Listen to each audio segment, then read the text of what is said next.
నమస్తే అండి, ఎలా ఉన్నారు అందరూ? బాగున్నారా?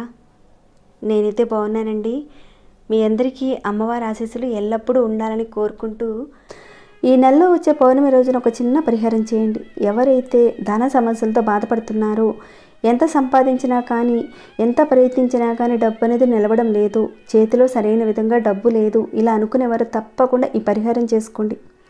ఈ పరిహారం ఖర్చు లేనిది. చాలామంది అంటుంటారు కదా, పూజలు చేయడానికి అంతంత ఖర్చులు పెట్టి చేయలేని పరిస్థితిగా ఉంటుందండి అని అంటారు కదండి. మీరు ఎంత ఎక్కువ ఖర్చు పెట్టి మీరు ఎంత పూజ చేసినా కానీ అంతే ఫలితాన్ని ఇచ్చే ఒక మంచి పరిహారాన్ని అనేది ఇక్కడ నేను చెప్పబోతున్నాను. ఈ పరిహారం చేసుకోవడానికి మీరు ఎక్కడికి కూడా వెళ్ళనవసరం లేదు, ఇంట్లోనే చక్కగా చేసుకోవచ్చు. ఎక్కువగా వృధా ఖర్చులు అవుతున్నాయి, డబ్బు ఖర్చులు ఎక్కువగా అవుతున్నాయి, ధనం నిలబట్టం లేదు అని భావించేవారు తప్పకుండా ఈ పరిహారం చేసుకుంటే మీ వృధా ఖర్చులు తగ్గుతాయి, డబ్బు స్థిరంగా ఉంటుంది. డబ్బు రావడానికి సంబంధించిన ఏవైనా ఆటంకాలు వస్తున్నా, ఇబ్బందులు పడుతున్నా కానీ అవన్నీ కూడా తొలగిపోతాయి. అలానే మీరు ఎవరికో ఒకరికి డబ్బులు ఇచ్చారు అంటే, మీకు తెలిసిన వారికి కానీ ఎవరికైనా సరే ఇచ్చారు, ఆ డబ్బులు రావటం లేదు, ఆ డబ్బులు మీకు తిరిగి వస్తాయి. ఈ పరిహారం డబ్బును ఆకర్షిస్తుంది. అలాంటి ఒక శక్తివంతమైన 100% ఫలితాన్ని ఇచ్చే ఒక మంచి పరిహారం ఇది. ఈ పరిహారాన్ని మనం పౌర్ణమి రోజున, ఈ ఆదివారం రోజున చేసుకోవాలి. అది కూడా ఏ సమయంలో ఎప్పుడు చేయాలి అనేది కూడా చెప్తానండి. అంతకన్నా ముందు ఒక చిన్న రిక్వెస్ట్, కనీసం వీడియోని చూసేవారు ఒక చిన్న లైక్ చేయడం మాత్రం మర్చిపోకండి. మీ లైక్ 10 మందికి రీచ్ అవుతుంది. మీరు చూసి చేసుకుని ఎలా లాభపడతారు, అలానే మిగతా వారు కూడా చూసి కాస్త లాభపడతారు, ఇంకాస్త నాకు ఇంట్రెస్ట్ ఇచ్చిన వాళ్ళు అవుతారు. సబ్స్క్రైబ్ కానివారు, కొత్తవారు ఎవరైనా ఉంటే కనుక మన ఛానల్లో అనేక రకాలైన సమస్యలకు తగ్గ పూజలు పరిహారాలు ఉన్నాయి. ఒకసారి మీరు ఛానల్లోకి వెళ్ళి చూసి మీ సమస్యకు తగ్గ ఏదైనా పూజను కానీ పరిహారాన్ని కానీ ఎంచుకునే ప్రయత్నం చేయండి. మీకు వచ్చిన రిజల్ట్ని మాత్రం నాతో షేర్ చేసుకోండి. దాంతోపాటుగా సబ్స్క్రైబ్ కండి, బెల్ బటన్ ప్రెస్ చేయండి, ఆల్ అనే నోటిఫికేషన్ తప్పకుండా ఆన్లో పెట్టుకోండి. ఇక ఈ వీడియోని ఎక్కడ స్కిప్ చేయకుండా ఎండ్ వరకు వాచ్ చేయండి. ఏ పాయింట్ని మిస్ చేసుకోకుండా చక్కగా చూస్ చేసుకోగలుగుతారు. ఓకేనండి, ఇక మన విషయంకి వెళ్దాం. ఈ పరిహారం మాటకి వెళితే కనుక, ఈ పరిహారాన్ని మనం పౌర్ణమి రోజున చేసుకోవాలి. అది కూడా ఉదయం 5 గంటల నుంచి మధ్యాహ్నం 12 గంటల లోపుగా చేసుకోవాలి.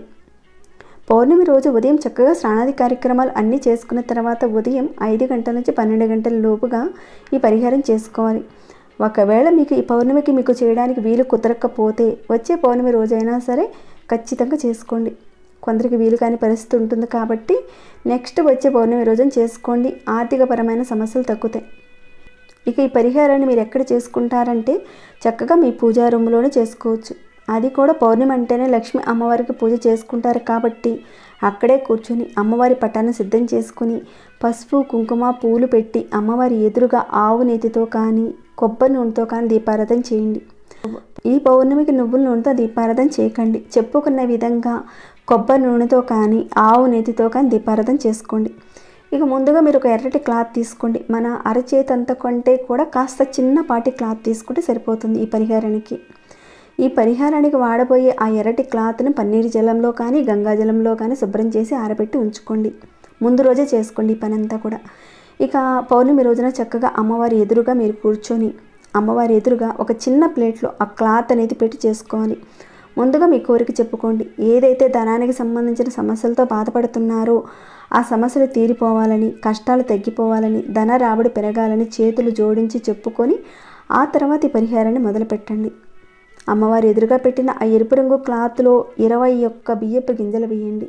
21 అంటే లెక్క వేసి ఒక్కొక్కటి 1 2 అంటూ లెక్క వేసుకొని పెట్టుకోండి. అవి కూడా మీరు మధ్యలో విరిగిపోయినవి, నడుము విరిగినవి అలాంటివి మాత్రం వేయకండి. బియ్యపు గింజల్ని వేరేగానే బియ్యపు గింజల్ని, అది కూడా 21 బియ్యపు గింజలు వేయాలి. దాంట్లో మన ప్రకృతిలో ఉన్న అన్ని పదార్థాల్లోనూ శక్తి ఉంటుంది. ఆ శక్తిని మనం ఉపయోగించుకుంటే మనంత అదృష్టవంతులు మరొకరు ఉండరని చెప్పుకోవచ్చు. ఆ రకంగా మీరు బియ్యపు గింజలు అన్నీ కూడా వేసిన తర్వాత కాస్త పసుపు పెట్టండి. ఒక చిటికెడు వేస్తే సరిపోతుంది, ఎక్కువేం అవసరం లేదు. ఆ క్లాత్ని అక్కడే అమ్మవారి ఎదురుగా అక్కడే ఉంచేయండి. అంటే అలా పెట్టిన తర్వాత వెంటనే మాత్రం మీరు కట్టకండి, అలానే ఉంచండి. ఉంచిన తర్వాత అమ్మవారికి చక్కగా పూలతో అలంకరించి నైవేద్యం అన్నీ కూడా పెట్టి, అంటే అన్నంతో చేసిన నైవేద్యం పెట్టండి ఆ రోజున.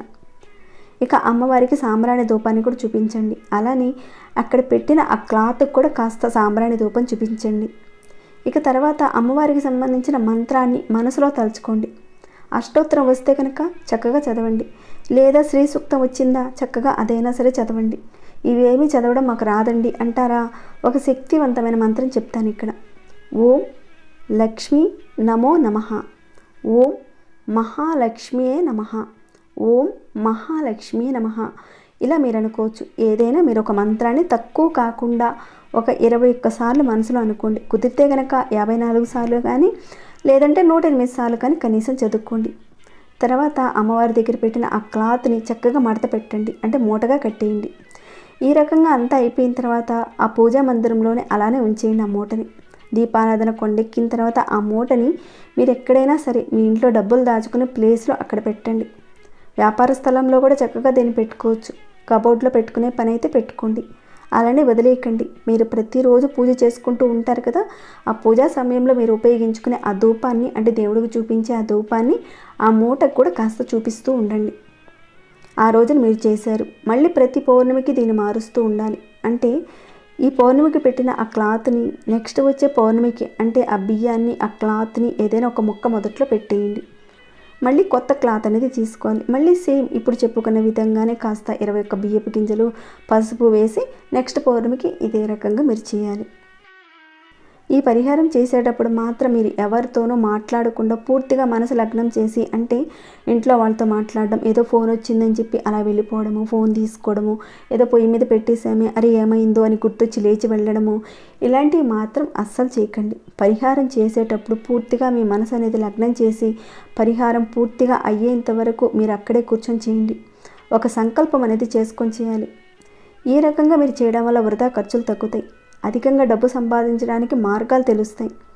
డబ్బు సంపాదించడానికి ఏవైనా అడ్డంకులు వస్తే అవి తొలగిపోతాయి.